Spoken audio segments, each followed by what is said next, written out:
So Freunde, Training mit Markus steht an, denn wer sein Bizeps Peak kennt, ist hier jetzt mal eingeblendet, der weiß auf jeden Fall, wie das mit den Ärmchen funktioniert und besser werden kann. Ich habe mir jetzt noch fürs Training den V-Stack vorbereitet, beinhaltet einmal hier 10 Gramm Meter haben wir wieder am Start, wir haben Nitro am Start, wir haben Nootropic auch 10 Gramm am Start, das ist alles hier im Steel Shaker. Schön kühl und im Training aus den Beutelchen, die mir am Flughafen schon die ein oder anderen Probleme zubereitet haben. Da wäre ich aber auch skeptisch. Gibt's den Intra hier. Warum? Weil wir jedes Mal, wenn wir fliegen, einfach mit Übergepäck fliegen und immer Geld dafür zahlen müssen. Deswegen sind wir zu schlau und haben so Beutel. Aber dafür erstmal 3 Kilo Instant Rice Pudding mit. Also packen ein hier. Rucksack ist auch gut auseinandergenommen hier. Ich weiß nicht, warum ich mir keinen neuen hole, aber der hat eine gewisse Bedeutung. Den habe ich in Tampa bekommen, wo ich dann auch gewonnen habe, meine erste Pro-Show. Irgendwie ist der zu meinem Trainingsrucksack geworden. Hier mal gucken, könnt ihr mal in die Comments reinhauen, wie lange der noch hält. Freunde, wenn ihr das supporten wollt und mir einen neuen Rucksack als Unterstützung mit auf den Weg geben könnt. Ne, Spaß beiseite. Wenn ihr geile Produkte haben wollt, mir was Gutes tun wollt, dann könnt ihr das mit Polacco tun, auf euren ESN-Einkäufen und seid damit safe. Wochenaktionen sind natürlich auch immer am Start. So sieht's aus. Wir ziehen los. Ob du dir davon einen neuen Rucksack holst. Du investierst jetzt wieder nur in Krypto. Ja, neue Sneakers und Kryptos. Bei dem Dip gerade, da muss man einfach reingehen. Wir sind hier im Extreme Fitness in Pfungstadt. Das ist unweit von meinem Heimatort entfernt. Wir fahren nachher zu mir. Wir werden den ganzen Einkauf, den Urs und ich abgecheckt haben, natürlich noch aufbereiten und dann nochmal quatschen, was er so gegessen hat oder was ich oder er aktuell isst. Und ich früher gegessen habe, heute esse ich nur noch, heute frisch nur noch Scheißdreck. Ne? Aber, nee, um Gottes Willen. Aber war man ja noch schön. Ja, machen wir später. Jetzt müssen wir erstmal was schaffen. Ja. Deswegen zeigt mir Markus das Armtraining. Ja, schlimm genug. Also ich habe zum Urs gesagt, wenn du noch eine Schwäche hast, dann sind es die Arme. Trifft sich ja gut. Deswegen. War so ein Tipp, das wäre ja gesagt, mach mal Arme. Ja. Ich sagte, ja okay, weil ich mal einen ganz guten Bizep hatte. Ja, war ganz okay. Gerade so manchmal wundere ich mich, ich habe gestern wieder ein Video hochgeladen. Das war schon ganz gut, ne? Alter, also, was mich ja, du musst dir vorstellen, 13-jähriger Bub, Urs sitzt vom PC, halbe Stunde. Überleg doch mal 13, ne? Halbe Stunde durfte ich immer am Tag an den Computer. Was gucke ich an? 2002 Night of Champions, Markus Rühl. Du machst die hier und einfach dein Bizeps. Ja. Der war gut gewesen. Aber wenn du mich jetzt fragst, warum, weiß ich nicht. Ich habe keine Ahnung, warum der gut war. Ich kann ja auch gar nicht mehr in die Streckung gehen, richtig. Mein Bizeps war ja immer so. Ne? Ja, wenn ich in die Streckung wollte, ist meine Schulter nach hinten rotiert. Ich konnte es ja gar nicht mehr strecken, weil er so kurz war. Deswegen. Ich war mal beim Physio, die wollten mir den Bizeps lang wieder dehnen, die hat mir das Ding fast abgerissen. Also ich sagte, hör auf, das wird nichts mehr. Die Behinderung habe ich mir antrainiert. Ganz ehrlich, wenn man so einen Bizepskopf hat, dann scheiß auf den Trizeps. Aber wir gucken, dass wir beides, dass ich halt beides entlocken werde hier. Komm, 2. Vorne, komm, geh noch hoch und halten fest. 9, 8, 7, 1 und langsam weg. Sehr gut so. Jawohl. Genau. Gehen wir mal ran, hey. Hat immer noch einen besseren Peak wie ich in meiner aktiven. Auf geht's. Das ist nur Synthol. Ich habe nie was getrunken, ich habe immer nur gespritzt. Aber die Scheiße.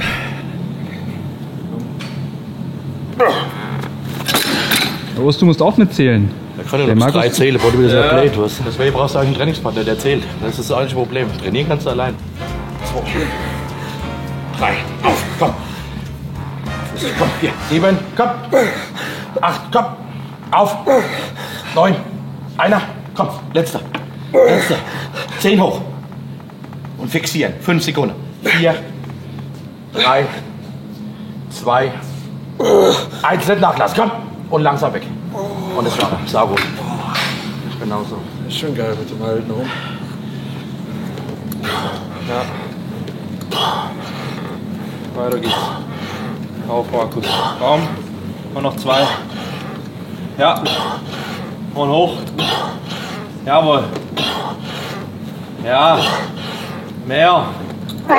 Komm, halt. Hoch da. Halt die Scheiße. Komm. 3, 2, 1. Ja.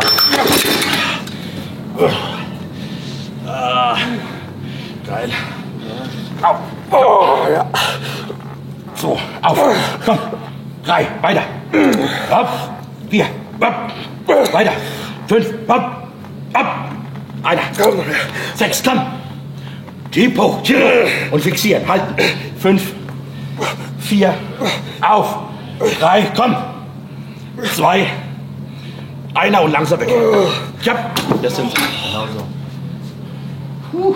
Sehr gut. Ab geht's, komm jetzt. Hau weg die Scheiße. 2. Weiter geht's. 3. Jawohl. Komm. Komm. Dominiere das Gewicht. Auf. Jetzt drehen Sie. Komm. Auf. Noch 2. Komm hoch. Genau, Markus. Hoch. Halt. Halt. 3. 2. Gegen die Scheiße. Komm. Und runter. Und das sagen mir Leute manchmal, ich krieg keinen Pump im Pizza. Ja. Guck mal, das sieht ja so aus. Schwierig, ne?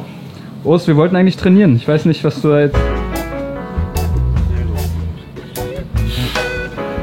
4. Hoch damit.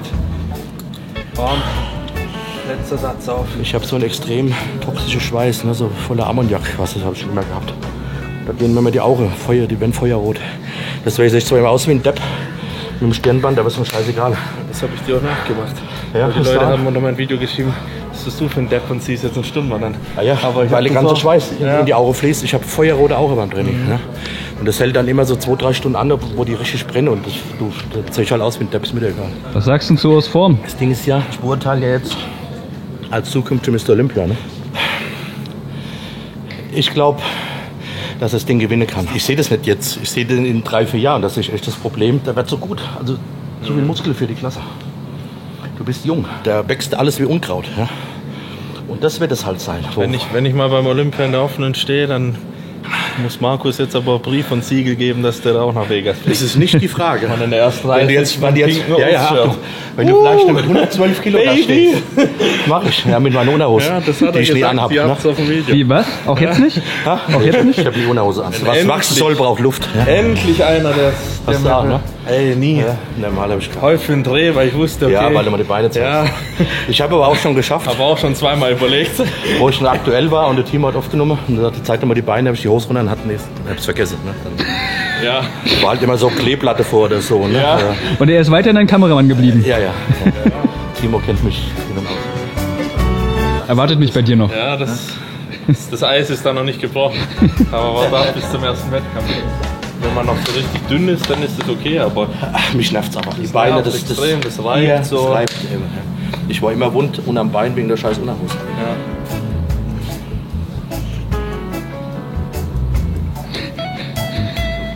Ich hatte 58 Wettkampf. 58er Wettkampf. Ich hatte meinen letzten Maßanzug machen lassen, den ich da anhat bei der Hessenmeisterschaft.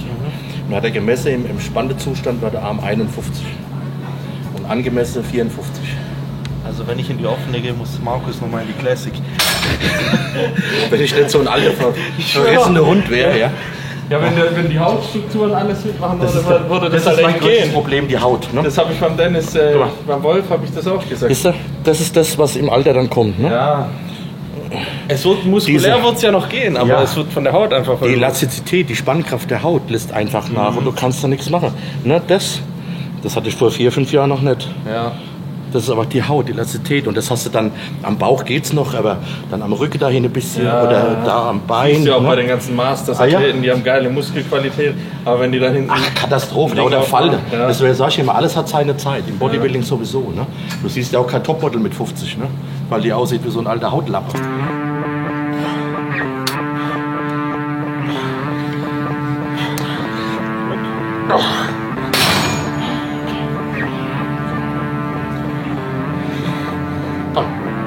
Also komm kurz auf. Ab. Ab. 2. Einer. Ab. Okay, gut. Sauber. Jawohl. Sehr gut. Der muss wachsen.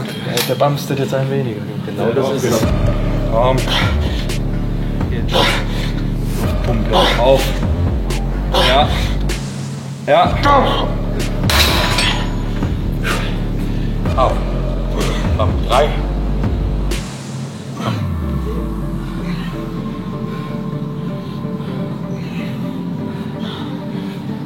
Kopf auf.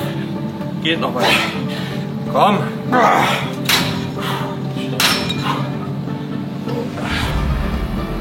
Komm. Jawohl. Sehr gut, komm. Weiter. Auf. Hopp, weiter. Auf. Komm, 4 Uhr ist auf. 3. Jump, weiter. Jump. 2, komm. Einer. Letzter, komm. Schieb. Halter. Halter, stopp, Halter. Langsam weg. Sehr gut. Jawohl. Sehr gut.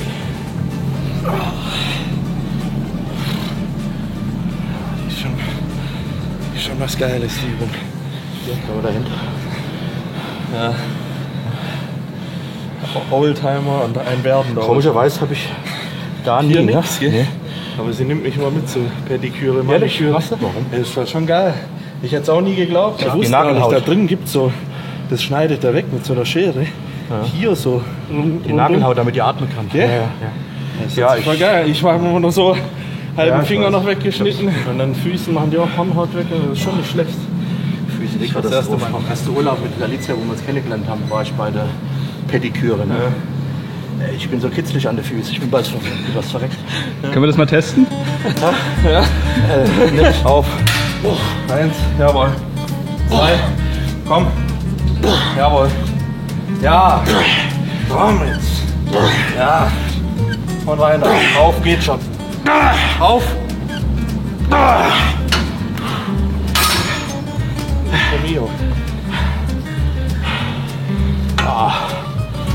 Ja, jetzt brennt's. Gut. Hey, jawohl. Hier, ab. Hin, komm. Weiter. Ab, ab, ab. Und das war's. Sehr gut. Das kann ich nicht mehr. Das kann ich nicht mehr. Gut, Rezept. Was wollen wir machen? Kabelholz. Ja. Was machst du normal? Dips und Stunden. Ja, muss ich am Arsch. Kannst du als Überkopf lang? Dann kommt der Mama Ja, okay. So ist es ungefähr, wenn man immer zusammen trainiert. wieder weh, was? Ja.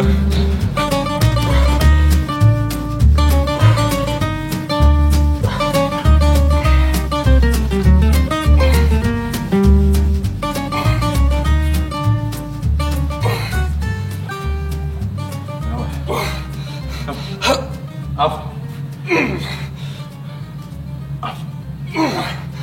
Hopp. Zup. Nee, Das guck ist mal mal. ganz witzig. Bayou, grünes Bestes. Also, es gibt Leute, mit denen mache ich das sehr, sehr gerne. Habe ich auch nichts dagegen, wenn die auf unserem Kanal und die auf eurem Kanal ein bisschen Werbung machen. Letztendlich ist es so, alles gut, alles drin. Grünes Bestes ist besser. Das wäre ja auch Bestes. Ne? Ja. Was? Nee, Ich wünsche dir alles Gute und ich finde, egal wer, ich finde es immer gut, wenn eine Firma Athleten sponsert. Ich hätte dich auch gern gehabt, aber du bist zu teuer, weil du so gut bist. Wobei es halt auch immer schwierig, weißt du, wenn du einen Athlet hast und ich nehme mich da nicht aus zu meiner Zeit. Ich verstehe das heute mit anderen Augen oder sehe das mit anderen Augen manchmal. Du bist eine Firma, du gibst einem Athlet Geld. Ne? Manche kriegen auch nur Supplements, was ich Schwachsinn finde. Ein Athlet braucht ja Geld, um seinen Sport zu finanzieren. Jetzt schickst du dem einen Haufen Kohle und Nahrungsergänzungsmittel und was kommt zurück? Nichts. Ja. Ja. Ja, das Jetzt bin stimmt ich schon. als Firma-Eigentümer oder wir, ja, und denke dann, okay, ja, danke. Das heißt Ja. nur so als Tipp für Bayou, ja, weil ich weiß, dass ich dir gutes Geld bezahle und Respekt dafür. Manchmal halt auch, wenn man keinen Bock hat, so ein bisschen Dankbarkeit, weil das ist heutzutage keine Selbstverständlichkeit. Ja, auf keinen Ne? Fall. Weil du musst Da halt muss sehen, man wie gesagt, ich dankbar sehe das heute auch aus anderer Sicht. Du hast jetzt bist du bei Social Media top aufgestellt. Es gibt aber anderen gute Athleten, die haben halt überhaupt nichts. Die machen nichts, die haben keinen Bock. YouTube habe ich keinen Bock, Instagram habe ich Wie keinen ist Bock. das gekommen, weißt du? Man hat Ah, ja. auch immer konsequent da auch die Arbeit reingesteckt. Genauso Also. wie du es nach wie vor in deine Videos machst. Profitum. Ja? Das ist für mich Professionalität. Das ist das, was ich im Urs ganz groß anrechne, dass er den Sport professionell macht, aber auch das Business, weil das ist ein Geschäft und das auch hochprofessionell sieht. Ja. Und deswegen hat auch die Firma Und anderen kriegen dann vielleicht hier nur 3 Bütter Eiweiß und mache hier einem Sponsor bei und eigentlich sind sie nur die Idioten. Ich glaube, ich immer eine Mischung, die da sein muss, so sportlich als auch wichtig. Social Media technisch. Ja, für alle Athleten, die auch mal einen Sponsorvertrag wollen, egal ob von uns oder andere Firma, Vaju, ihr müsst halt auch was tun dafür. Ihr bekommt nichts geschenkt im Leben. Das ist im Bodybuilding wie im Fußball, wie in anderen professionellen Sportarten. Man muss auch Social Media top, aber man muss natürlich auch Leistung bringen. Ja, da hast du mich auch geprägt in dem Livestream, den wir damals in Insta gemacht haben. Nur 100.000 Follower bringt auch nichts. Ja? Markus hat gesagt, hey, Wettkämpfe machen. Ja. Was hätte ich sagen können nach den Arnolds hatte ich 25 Punkte. Das hätte für 4 Jahre noch gereicht für die Quali. Aber was habe ich gesagt? Ich gehe noch nach Boston, mache da noch mit und dann noch eine Woche später Kuwait. Beide noch mitgenommen. Also, und deswegen, gewonnen. Ja. Das hast du auf deiner Agenda stehen. Ja? Sieger von, das nimmt ja keiner mehr. Und das ist so das, was ich dann auch noch geil finde, was auch zählt. Ja. Musst du machen. So, jetzt sind wir durch. Aber Markus, durfte ich dich bitten, kurz noch über meine Form zu schauen einfach. Das wollte ich auf jeden Fall mir nicht entgehen lassen.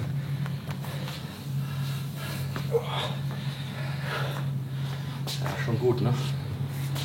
Schwer rund.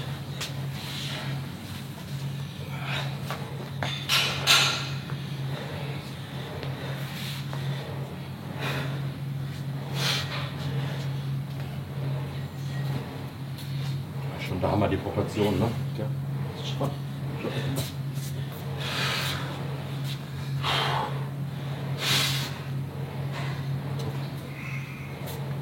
Eigentlich fast viel zu gut für einen Aufbau, ne?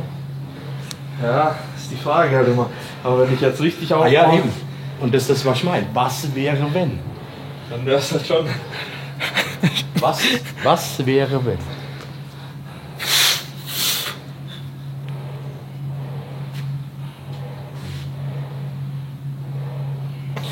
So, ich stelle jetzt die Hypothese auf.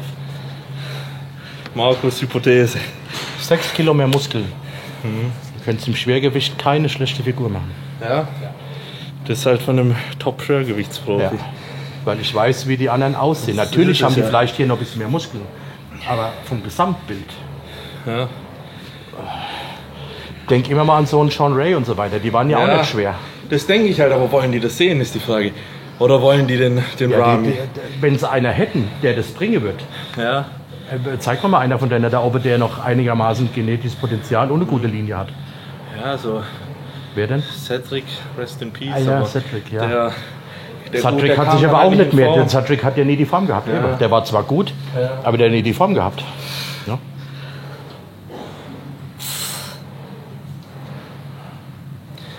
So, jetzt mach doch mal eins. Und das wär aber mal eine Sache für mich. Mach doch mal ein Jahr Wettkampf. Und geh auf einen verkackten Hinterhof-Wettkampf ins Schwergewicht. Ey, das habe ich mir echt mal gedacht. Ja, mach doch mal. Was spricht denn da dagegen? Mach's doch. Das ist ja überkrank. Ja, ist doch nicht schlimm. Nachher haut sie mich. Sie haut mich nicht. Guck schon drauf.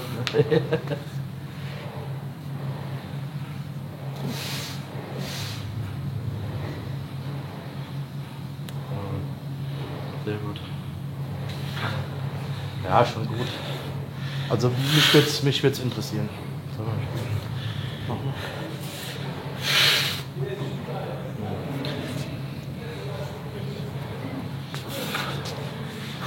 runde Muskeln. Da noch ein bisschen mehr, da noch ein bisschen mehr. Das ist gut. Das musst du dir beibehalten, die sind so außer Order. Fertig. Und dann einfach mal ins Schwergewicht stellen. Nicht dieses Jahr, nicht nächstes Jahr, aber dann. Ja. Wenn du merkst, dass du bei 101 Kilo nicht mehr reinkommst und dich runterhungerst, würde ich das eine Jahr nehmen, zu sagen, okay, jetzt gehe ich maximal hoch, die nehme die Diät voll an und gehe damit 106, 107 Kilo ins Schwergewicht. Hört das sich nach einem Darmstadt-Trainingscamp an, oder was? Ja, mach's doch. Viehzucht mit Ja. Warum nicht? Sehr gut. Wie willst du es denn rausfinden sonst? Was du runtergehen kannst du immer wieder. Ja? So. Das wirklich harte Gespräch, das Überzeugungsgespräch, musst du hier mit der Madame führen, das weißt du selber. Ja, aber es ist ja kein Way of No Return. Wenn Markus Rühl zu mir sagt, geh ins Schwergewicht, bin ich so. Ah ja, der muss halt mal auf 125. Und sie ist so. Markus Rüßer curl jetzt die 60er. Ja.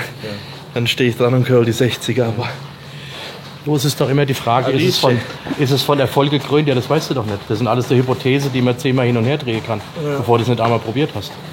Also, ich habe es probiert, komm leichter, war ich leichter, habe ich scheiße ausgesehen. Komm schwerer, bin ich wieder Dritter geworden, also war schwerer. Ja, man. Du weißt doch, wenn du am besten aussiehst. Also, du weißt doch aber nicht, wie es aussieht, wenn du mal 108, 109 Kilo wiegst.